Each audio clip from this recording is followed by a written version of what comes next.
செய்திகள் வாசிப்பது உங்கள் குட்டப்பன். இன்றைய முக்கிய செய்திகள்: வாழைப்பழ தொழிவழிக்கு வாழைப்பழம் விழுந்து மரணம்.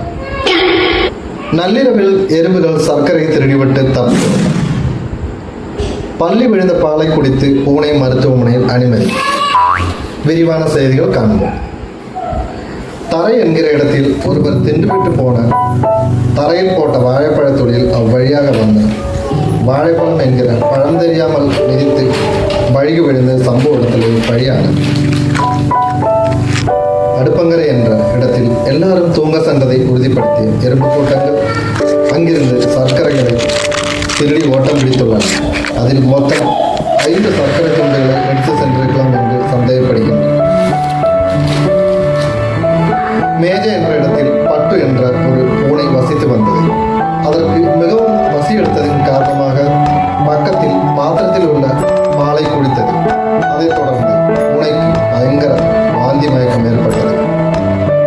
பக்கத்தில் இருக்கும் மருத்துவமனையில் அனுமதித்தனர்.